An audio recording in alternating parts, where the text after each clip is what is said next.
Wahyu pasal 9. Lalu malaikat yang kelima meniup sangkakalanya, dan aku melihat sebuah bintang yang telah jatuh dari langit ke atas bumi, dan kepadanya diberikan anak kunci lubang jurang maut. Ia membuka pintu lubang jurang maut itu, lalu naiklah asap dari lubang itu bagaikan asap perapian besar, dan matahari dan angkasa menjadi gelap oleh asap lubang itu. Dari asap itu keluarlah belalang ke atas bumi, dan kepada mereka diberikan kuasa sama seperti kuasa kalajengking di bumi.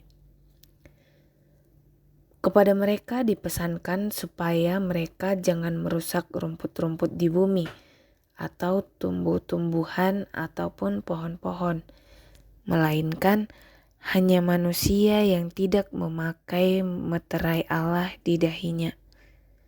Mereka diperkenankan bukan untuk membunuh manusia, melainkan hanya untuk menyiksa mereka selama 5 bulan, dan siksaan itu seperti siksaan kalajengking apabila ia menyengat manusia. Pada masa itu orang-orang akan mencari maut, tetapi mereka tidak akan menemukannya, dan mereka akan ingin mati, tetapi maut lari dari mereka.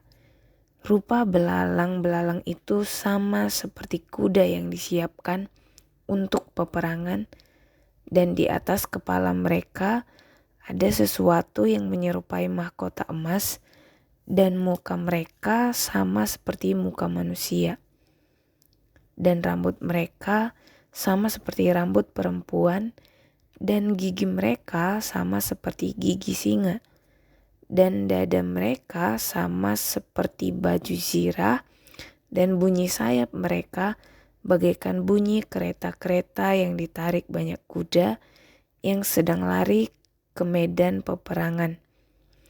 Ekor mereka sama seperti kalajengking dan ada sengatnya, dan di dalam ekor mereka itu terdapat kuasa mereka untuk menyakiti manusia selama 5 bulan.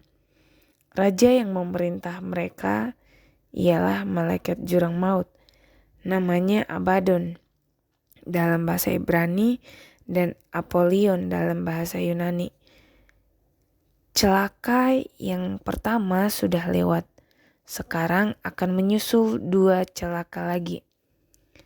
Lalu malaikat yang keenam meniup sangkakalanya, dan aku mendengar suatu suara keluar dari keempat tanduk mezbah emas yang di hadapan Allah, dan berkata kepada malaikat yang keenam yang memegang sangkakala itu, "Lepaskanlah keempat malaikat yang terikat dekat sungai besar Efrat itu."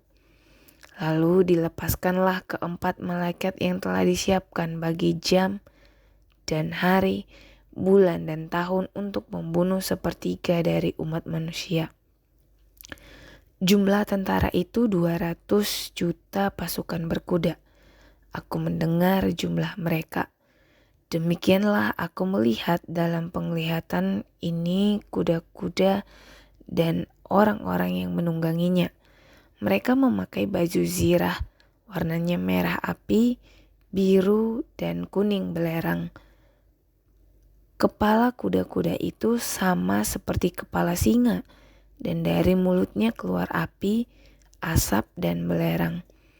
Oleh ketiga malapetaka ini dibunuh sepertiga dari umat manusia, yaitu oleh api, asap dan belerang yang keluar dari mulutnya. Sebab kuasa kuda-kuda itu terdapat di dalam mulutnya dan di dalam ekornya, sebab ekornya sama seperti ular dan berkepala. Dengan kepala itu mereka mendatangkan kerusakan. Manusia lain yang tidak mati oleh malapetaka itu tidak juga bertobat dari perbuatan tangan mereka. Mereka tidak berhenti menyembah roh-roh jahat dan berhala-berhala dari emas dan perak, dari perunggu, batu dan kayu yang tidak dapat melihat atau mendengar atau berjalan. Dan mereka tidak bertobat dari pembunuhan, sihir, percabulan, dan pencurian.